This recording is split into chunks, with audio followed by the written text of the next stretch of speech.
Muy bien, regresamos ya. Pasaron volando los estos 5 minutos. Muy bien, muy bien, muy bien, muy bien. Vamos a ver, regresamos.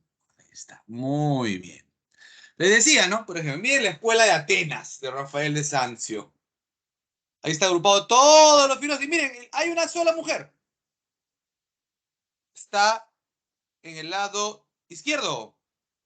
Mi tía Hipatía de Alejandría. En ese momento, la única mujer filósofa que se conocía en la historia. ¿Ya? Pero acá miren, la perspectiva es de 3 planos de la pintura y se expresa movimiento.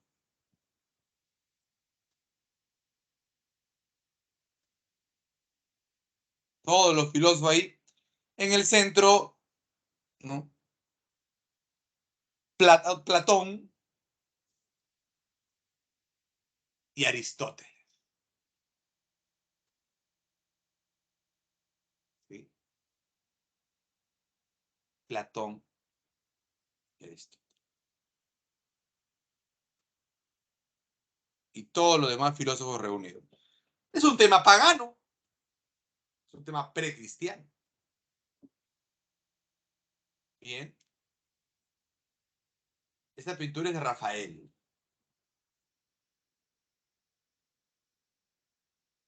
La última cena de Leonardo. Naturalismo, ¿no? Ahí ven los de susto, de miedo, de acusación, de calma, de duda.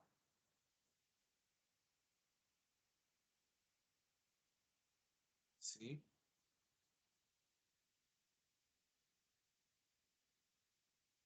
De expresión natural. ¿Ya? Ahí se ve. Los rostros no están duros, fijos, como en la Edad Media, ¿no? ¿Sí? Para nada. Acá lo que se busca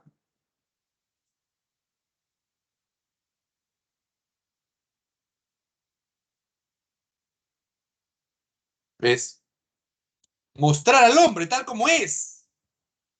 ¿Sí? Esa es la idea.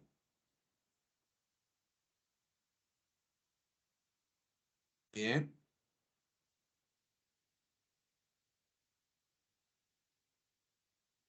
Y ven aquí la otra pintura de Miguel Ángel. La Capilla Sixtina. ¿Sí? La Capilla Sixtina.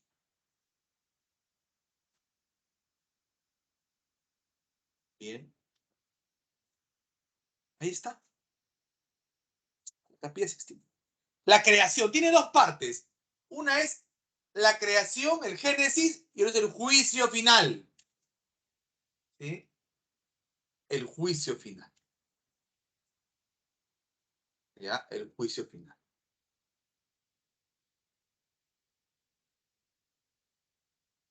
Aquí está la famosa escena de la creación de Dios se encuentra con Adán. ¿No? Dios se encuentra con Adán a través del dedo. Un Adán desnudo. En el juicio final también desnudo. La desnudez, el mostrar orgulloso tu cuerpo, es algo válido. ¿Sí? Válido. Bueno. ¿Sí? Bueno. ¿Ya?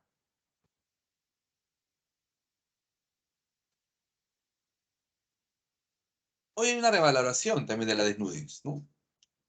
Muy bien, ahí están los y en la pintura, en la escultura también el ángel también. Mira, David, desnudo con su onda, cuerpo armonioso, perfil griego. La piedad también de Miguel Ángel, ¿no? María parece menor que Jesús.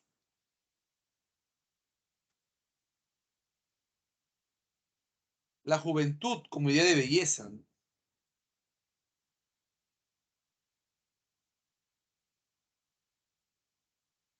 ¿Sí? Jesús inerme en brazos de María. Eso es lo que representa la piedad. Muy bien. ¿Alguna pregunta sobre el nacimiento? ¿Está bien? ¿Todo claro? A la una, a las dos. ¿Puede explicar más acerca de los Medici? Sí, Los que no me Medici equivoco. eran los hombres más ricos, eran los mecenas de Florencia, pues, ¿no? De Firenze. Entonces, como les dije, las familias, los comerciantes, los burgueses, ¿sí? Asociaban con el poder político. Y este poder político lo buscaban expresar a través de demostraciones de poder. ¿Cómo lo demostraban? Desarrollando el arte, ¿sí? Desarrollando el arte. El más famoso de los Medici, Lorenzo de Medici, también llamado Lorenzo el Magnífico, ¿sí? Lorenzo el Magnífico. El último gran Medici, Lorenzo el Magnífico. Si algún día van a Florencia, todo es bello. Si les gusta el arte, obviamente, todo es bello. El Palacio Uffizi, donde está, no está en esta diapositiva, el nacimiento de Venus, ¿sí? De Botticelli. El nacimiento de Venus de Botticelli, por ejemplo. ¿Ya? Muy bien. Ahora sí, seguimos.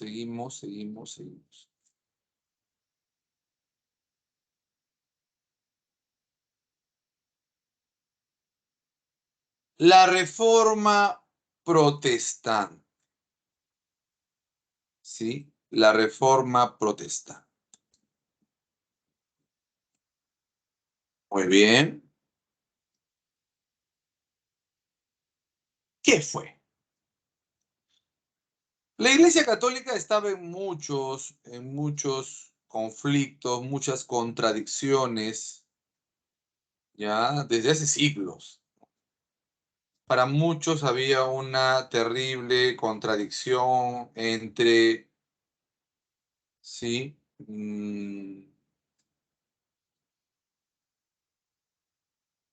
la riqueza, la vivir, la forma como vivían los jerarcas, sí, los jerarcas de la Iglesia, que iba en contra del mensaje de Jesús, pues.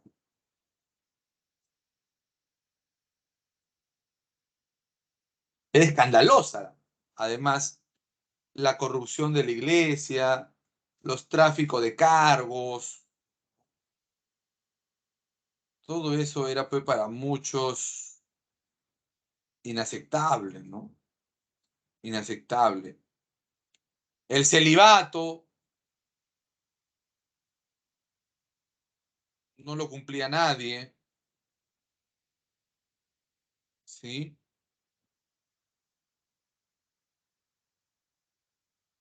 Los papas mostraban sin ninguna vergüenza sus hijos, sus bastardos, ¿sí?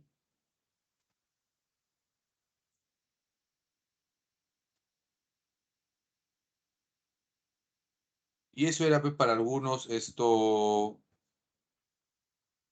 no para algunos, creo que para la mayoría, súper escandaloso, vergonzoso, humillante, porque iba en contra de lo que, pues, el mensaje de Jesús, ¿no?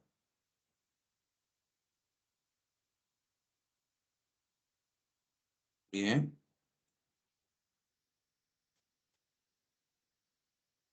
Entonces,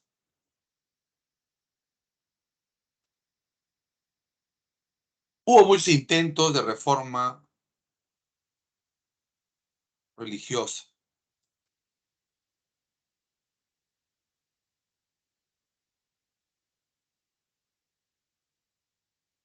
Los husitas de Juan Hus, Wycliffe, el inglés, Erasmo mismo con sus críticas, pero ninguno proponía una ruptura con la iglesia. Eran muchos, a lo muchos reformistas, ¿no? Que proponían cambios dentro de esto. ¿Ya? Hasta que apareció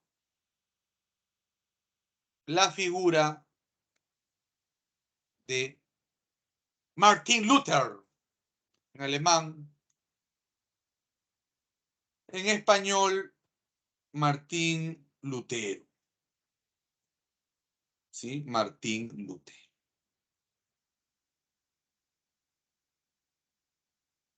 Lutero, que era fraile agustino, ¿sí? ¿Sí?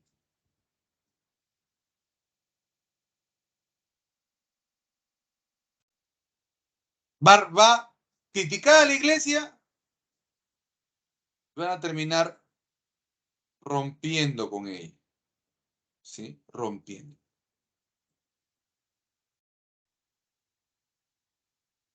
Obviamente que acá había otros intereses también, ¿no? Que permitieron el triunfo de Lutero, ¿ya? ¿Sí?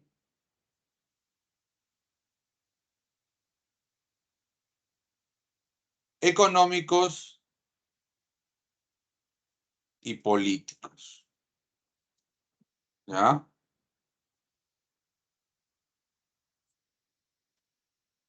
Bien.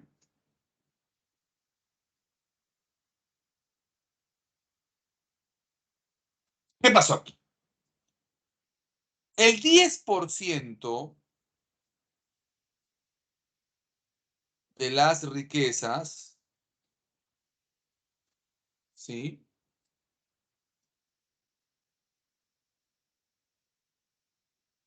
Iban a la iglesia. El diezmo eclesiástico.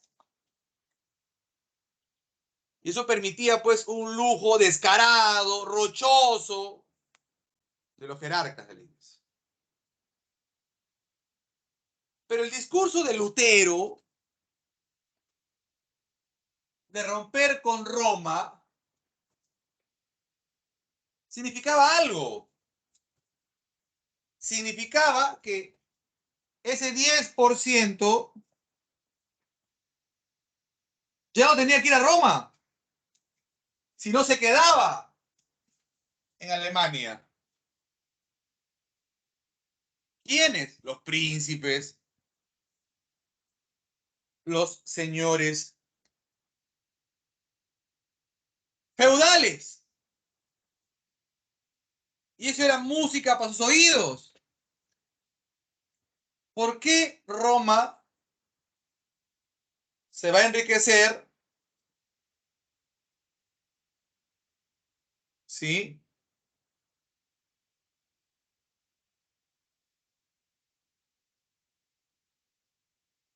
De las ganancias del pueblo alemán. ¿Sí? De las rentas del pueblo alemán.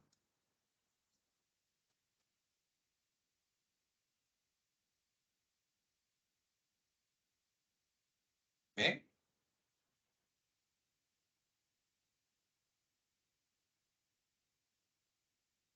¿Sí?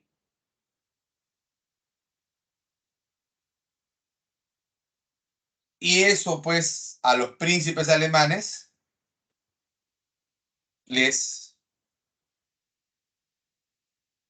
les sonaba bonito, era más recursos, pues. Más recursos. Y además de que, ¿para qué pagar las indulgencias? Eso se queda aquí, en Alemania. Hablo de Alemania para entender la zona geográfica, porque Alemania como tal todavía no existía, por si acaso. Alemania también surge en el siglo XIX. El país alemán. Bien. Entonces, así, en ese contexto político, social, surge lo que conocemos como la Reforma Protestante. ¿Por qué se llamó así? Luego vamos a ver por qué. Porque los príncipes alemanes que apoyaban a Lutero van a protestar contra su destierro, ¿no? Porque Lutero es convocado por el emperador Carlos V, ¿sí? Y es desterrado del imperio. Y ahí, para efectos prácticos, hubiese terminado todo, ¿sí? Y sabe que hasta Lutero fácilmente hubiese asesinado por ahí. Pero el príncipe de Sajonia lo secuestra, supuestamente sin que él sepa, lo encierra en un castillo y lo apoya, pues, ¿no? Con su traducción de la Biblia al alemán. Bien.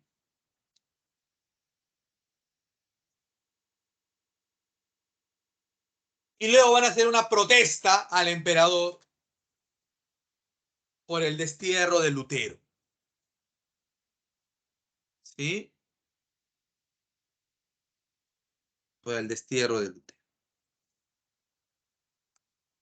De ahí viene el nombre de protestantes. ¿Sí? De ahí viene el nombre de protestantes.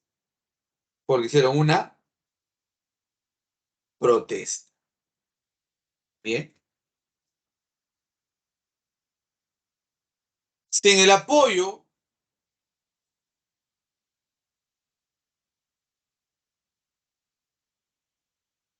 de los príncipes protestantes,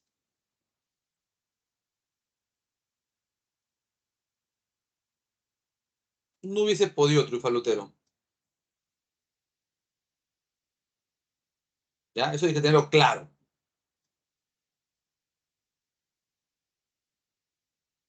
Fue gracias a ellos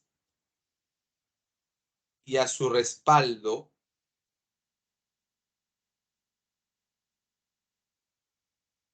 que pudieron triunfar.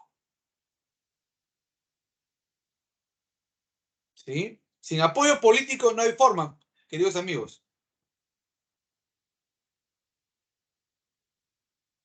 No hubiesen podido. ¿Ya? No hubiesen podido. Muy bien. ¿Qué planteó el luteranismo? Para Lutero bastaba con la fe. La fe es la única fuente de salvación. Y eso iba en contra de lo que decía la Iglesia Católica. Que la fe por sí sola no alcanza. La fe muerta por eso no alcanza. La fe tiene que contraprestarse con obras, con acciones. Si no, no vale. Lutero dice no, basta con la fe. Y eso para sobre todo los comerciantes les sonaba bonito, pues, porque para ellos, por ejemplo, les hacía mucho pecado el tema de la usura. Y cuando Lutero le dice que eso no es pecado y que basta que tengan fe, ¿ven cómo cambia todo? ¿Cómo cambian muchas cosas? ¿Ah? Y eso yo creo que va en contra del sentido común, ¿ah? ¿De qué basta que tú digas algo si tú no lo practicas, pues, muchachos? Eso es. Lo que dice Lutero está fuera de foco. ¿De qué sirve que tú digas, sí, me sé, yo tengo fe, yo creo, pero no lo practicas? No tiene sentido. Pero bueno, fue la justificación que muchos encontraron para validar los planteamientos de Lutero. ¿Sí? Los planteamientos de Lutero. ¿Ya? Tradujo la Biblia al alemán, cuando el rito solo podía ser en latín. Y obviamente solo lo sabía el cura y algunos más, porque la mayoría ni su idioma sabía leer ni escribir. Obviamente, lo hacían para que Roma no pierda el control del culto. Esa era la intención. ¿Sí? Que Roma no pierda el control del culto. Y solamente vale aquello que está en la Biblia. Por eso,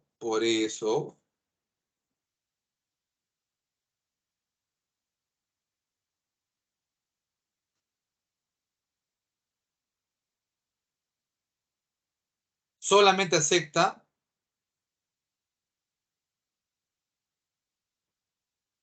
dos sacramentos. Y los acepta porque están en la Biblia.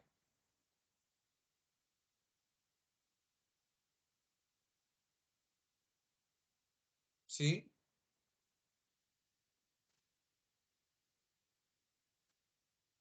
Si no, no lo aceptaría. ¿Ya?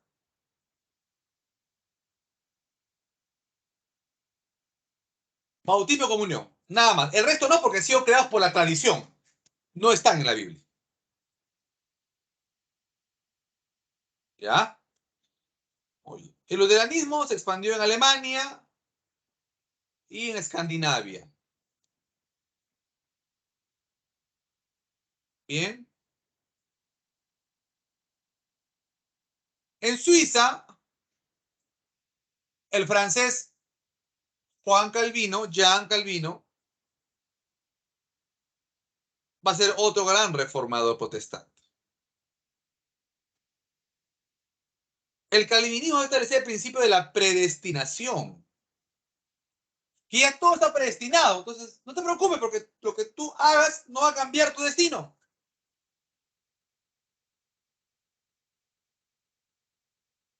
Y es un sistema presbiteriano, no hay jerarquía. La comunidad elige a su pastor.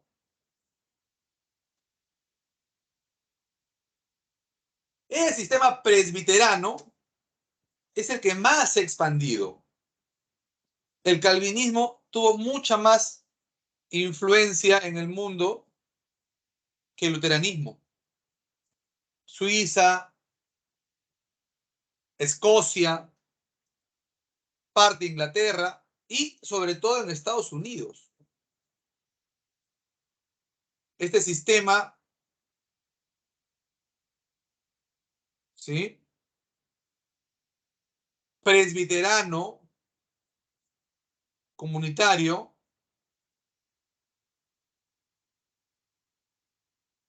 es la base de la estructura religiosa norteamericana. La comunidad, ¿sí?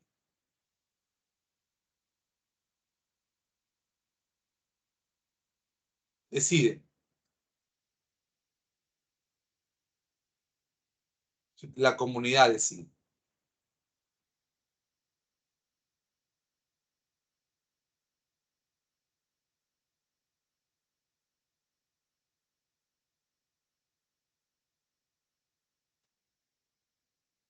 Y por último, la que no tuvo mucho que ver con temas religiosos, teológicos, sino son temas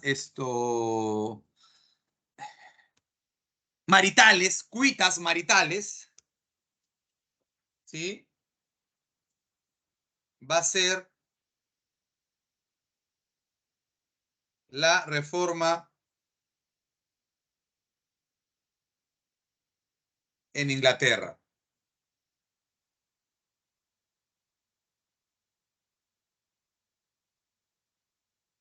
Bien, la reforma en Inglaterra. La reforma anglicana, religión de anglos. Inglaterra significa tierra de anglos. Anglicana es la religión de los anglos. ¿Sí? Religión de los anglos. Bien. Se da el contexto de que el rey quería divorciarse, pues, y no se lo querían dar. No se lo querían dar. Bien, no se lo querían dar.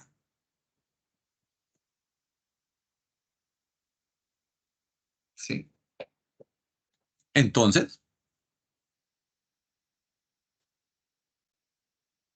en ese contexto, le dan la idea, oye, el único que podía autorizar divorcio papá era el Papa, y el Papa no quería pelearse con Carlos V, que era tío de su esposa, sobrino de su esposa.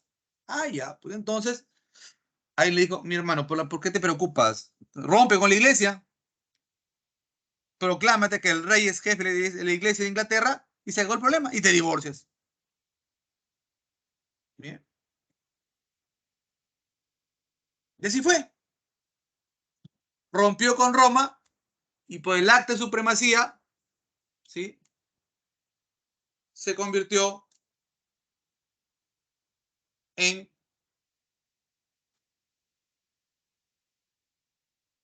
jefe de la iglesia anglicana, ¿sí?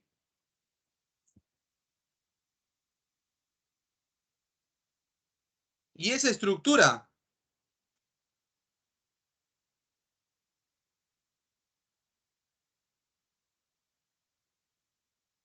hasta el día de hoy, ¿sí?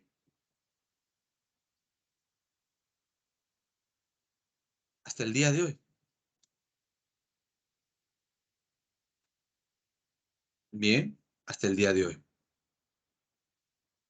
No ha cambiado. El rey de Inglaterra es el jefe de la iglesia de Inglaterra. Que su rito es parecido al católico, ¿ah? Pero la jefatura la tiene el rey. Hasta el día de hoy. Pregunta sobre la reforma. Pregunta sobre la reforma. Seguimos entonces.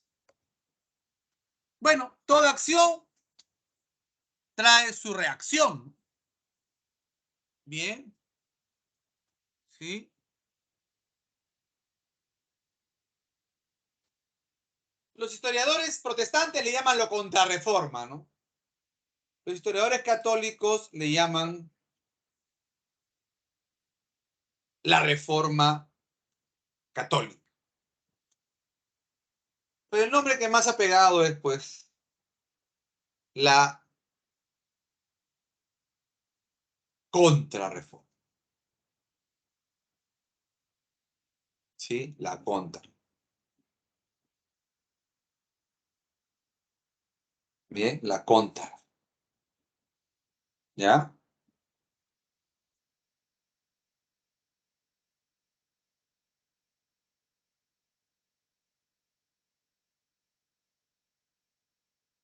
La iglesia, que dicho no tomó muy en serio los impulsos de Lutero, bien, luego se dio cuenta que se le iba de las manos, que estaba perdiendo el control, estaba perdiendo territorios. Entonces tenían que pasar al ataque, pues. ¿Sí? Tenían que pasar al ataque. Ya no bastaba con esperar, ¿no? ¿Sí? Ya no bastaba con esperar. Bien. Entonces, van a utilizar dos herramientas.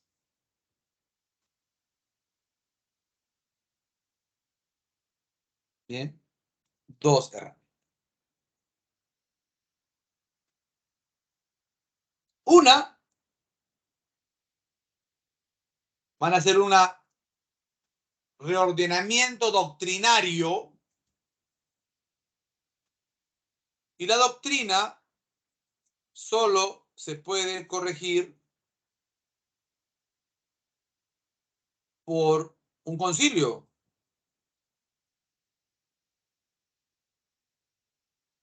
¿Sí? Por un concilio. ¿Ya?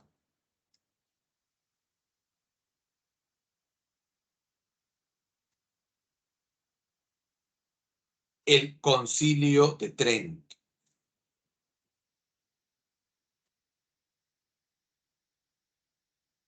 Bien. El famoso concilio de Trento. ¿Sí? El famoso concilio de Trento. Y lo otro, un brazo de acción.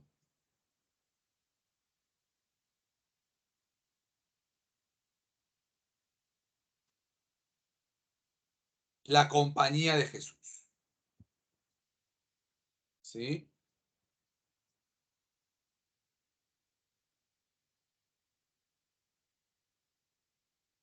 Los jesuitas. Los jesuitas. ¿Sí? Los jesuitas. Fundado por San Ignacio de Loyola.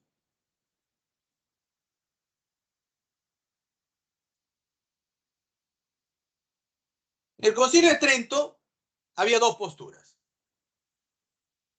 O cedemos ante algunos requisitos doctrinarios protestantes o mantenemos la base doctrinaria. Bueno, yo creo que hicieron lo correcto. Entendieron que no tenía sentido ceder con los protestantes. Ya la ruptura era clara. ¿Sí? O sea, no había una posibilidad de conciliación. ¿Sí? No había. ¿Ya? Entonces, mantuvieron los 7 sacramentos, la importancia de la tradición.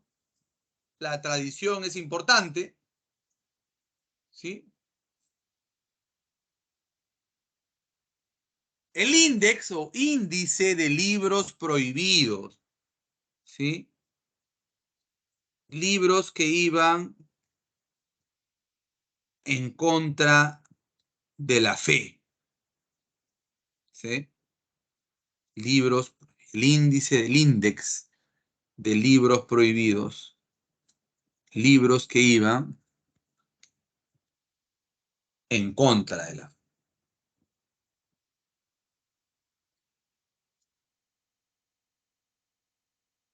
¿Ya? Por ejemplo, lo pusieron, pues lo incluyeron al Decamerón de Boccaccio, por ejemplo. Al pobre. Lo sumaron como un libro prohibido. Bien. Y se estableció la Inquisición en todos los países católicos, ¿no? Siendo España el que más lo usó. Pero la verdad, si crímenes de fe, ambos bandos van de la mano, ¿no? ¿Sí? No crean que los protestantes eran santos, no. La Inquisición tuvo abuso, sí. Las cacerías de brujas, por ejemplo, en Alemania, ¿no? Era brutal. Una mujer medianamente inteligente, no, bruja, riesgo de bruja, ¿sí?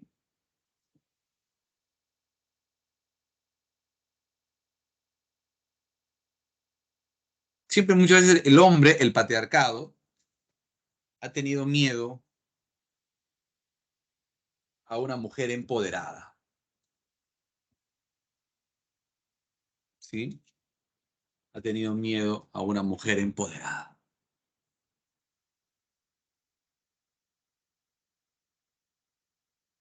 Bien. La Compañía de Jesús, fundada por San Ignacio de Loyola, Iñigo era su nombre, ¿no? San Ignacio de Loyola.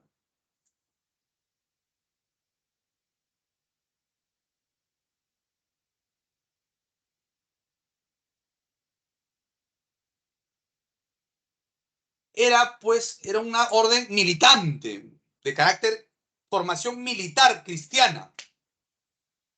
Su líder más se llamó general, el general de la Compañía de Jesús. Ellos rendían obediencia solo al Papa. Solo al Papa. Bien. Y hacían una amplia labor misionera, ¿no? Una amplia labor misionera. Acá en América también llegaron, ¿no? Parte de lo que ahora es Paraguay fue una república jesuita, ¿no? La República del Paraguay. Hicieron grandes misiones. Y los jesuitas fomentaron el bilingüismo, ¿no? Del español guaraní.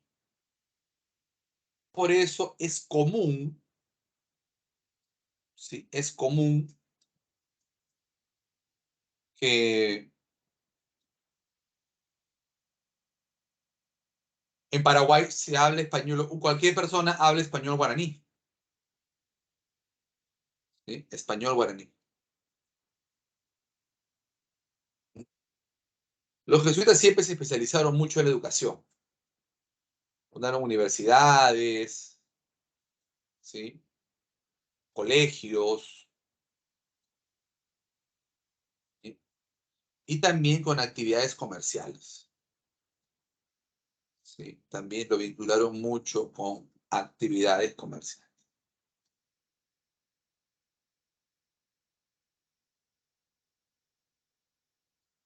¿Sí? Muy bien. ¿Alguna pregunta sobre la contrarreforma o la reforma católica?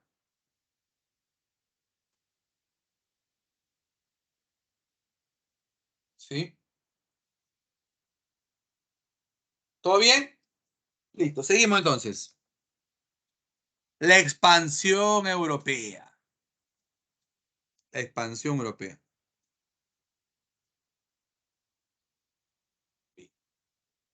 El Mediterráneo había sido siempre el mar tradicional de desarrollo europeo. Pero cuando el Imperio Otomano va a emerger con fuerza y va a ocupar lo que ahora es Turquía, Asia Menor, Grecia, Europa Oriental, y va a tener como zonas de influencia Egipto, Siria, Palestina, ¿ya?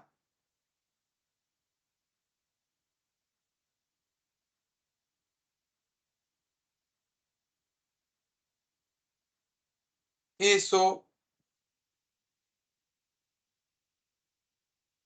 va a bloquear el comercio, por lo menos en la mitad del mar Mediterráneo. Y uno de los comercios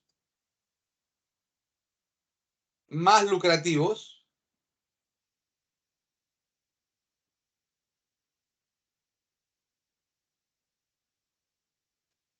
era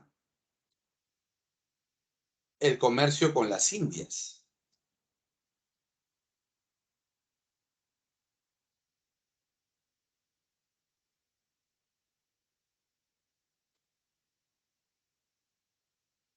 Comercio que los otomanos controlaron, pues.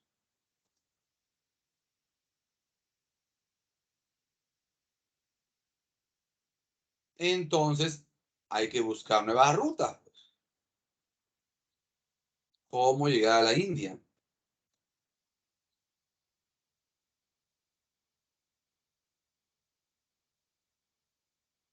Y ahí va a venir lo que se conoce, pues, como la ventaja ibérica. Portugal, España, miraban también fuertemente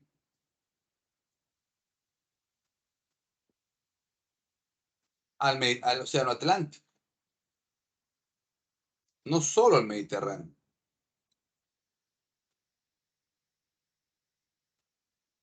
Bien.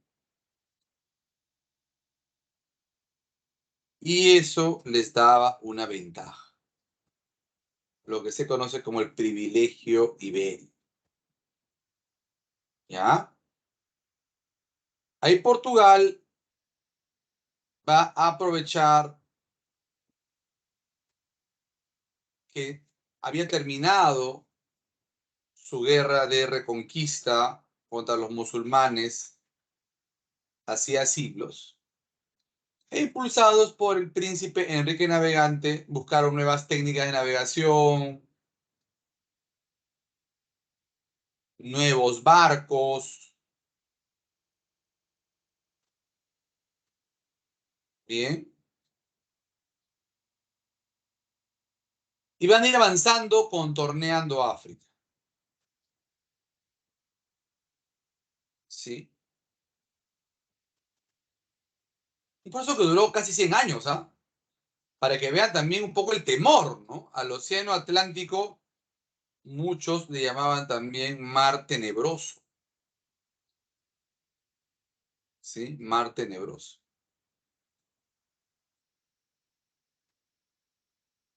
Al inicio, pues no había barcos preparados para navegar tan largas distancias.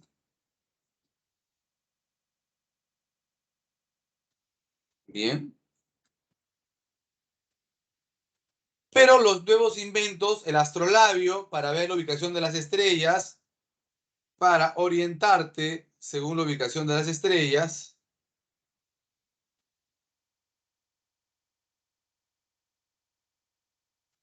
la brújula,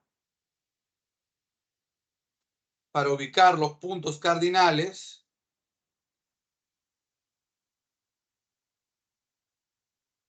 ¿sí? Y las carabelas que permitían que con pocos hombres se podía navegar, ya que se usaba más que todo la fuerza de los vientos. La fuerza de los vientos.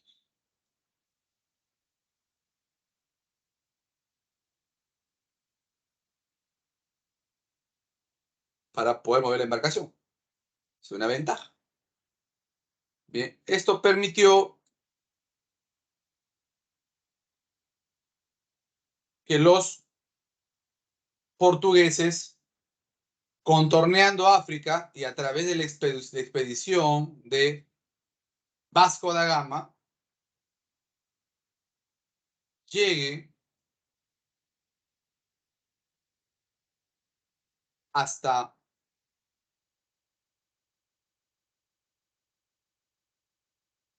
Asia, la India. ¿Sí? Hasta la India.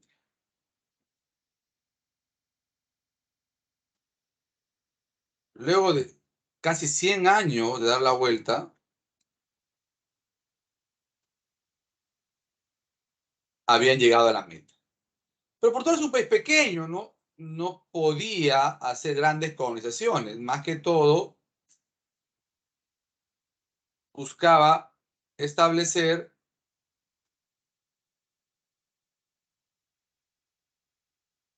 factorías comerciales. ¿Ya? Factorías comerciales. No, no crean que estableció una colonización muy profunda. Donde se hizo fue en Brasil. Esa era su gran colonia, Brasil.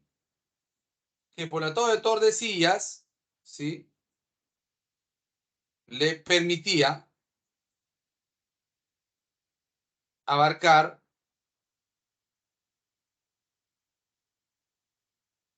territorios, ¿sí? En América.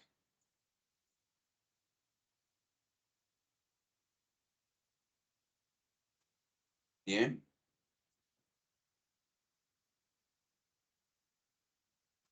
Los españoles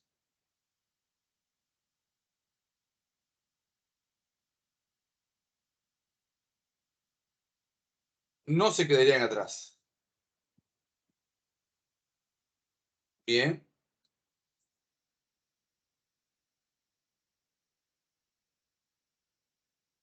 Y van a aprovechar herramientas de los portugueses, como el astrolabio, para hacer su expansión. Y ahí contaron pues con la figura del gran navegante Cristóbal Colón. Cristóforos Columbus, españolizado como Cristóbal Colón. Cristóbal Colón. Hasta el hoy es un enigma, ¿no? O sea, sobre Colón, ¿no? Sobre qué buscaba. Bien, pero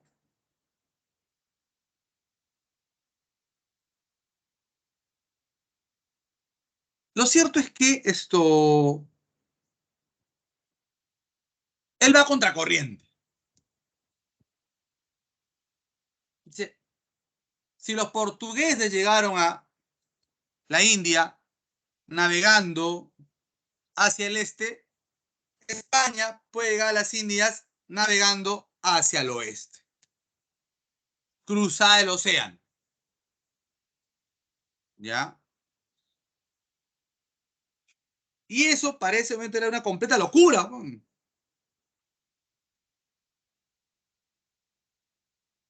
No se podía tomar en serio algo así. Pero los grandes hombres, muchachos, hombres y mujeres, por si acaso, son aquellos que creen en su suerte. Y Colón creía en su suerte y insistió, fue tildado de loco, de demente, ¿sí?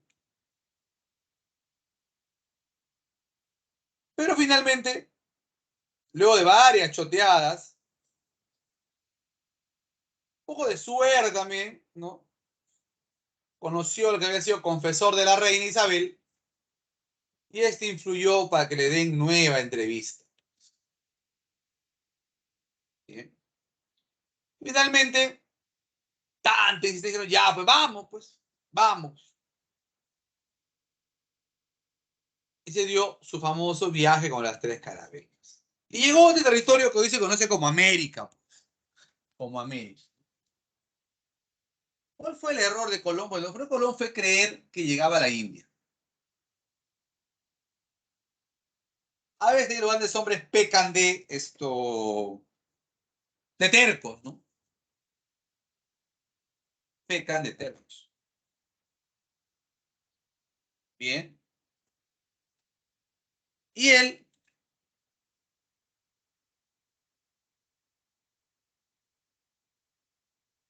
nunca aceptó eso.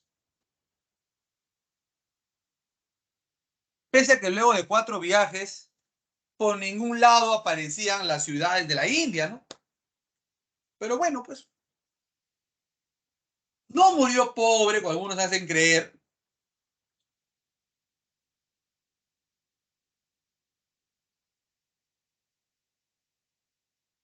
Pero lo cierto es que no se cumplió todo lo que se acordó en la capitulación de Santa Fe. Producto de su error, de su terquedad en insistir en que estaba en las Indias, cuando Américo Vespucci dice, no, esto es el nuevo mundo, bien, esto es el nuevo mundo,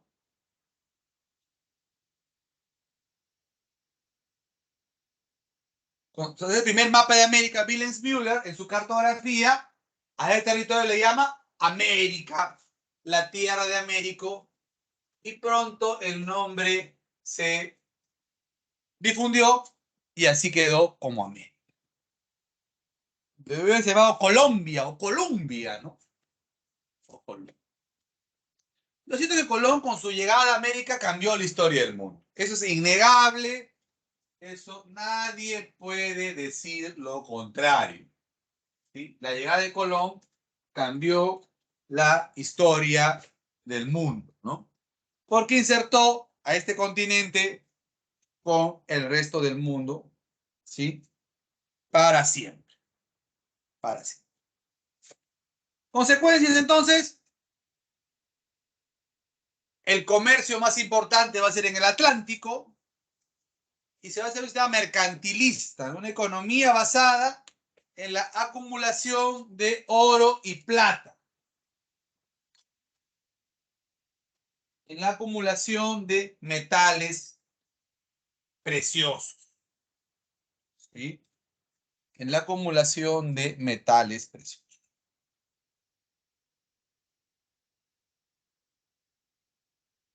¿Bien? Muy bien.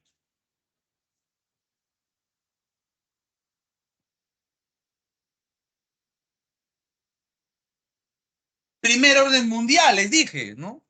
Los primeros imperios coloniales, el de España y el de Portugal, ¿sí? El de España y el de Portugal.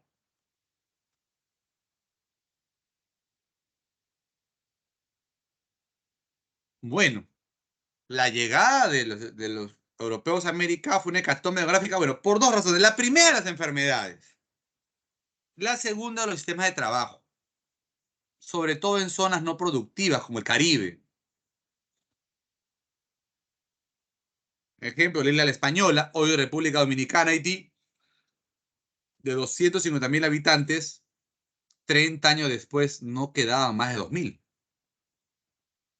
Y eso se replicó en todo el Caribe. Por eso en el Caribe la población es sobre todo negra, por la migración africana que trajeron esclavos para el trabajo, sobre todo el azúcar. El mestizaje. Españoles y portugueses, a diferencia de los anglos, no se hacían problemas con, con la mezcla racial. Estaban acostumbrados a la convivencia, pues, ¿no?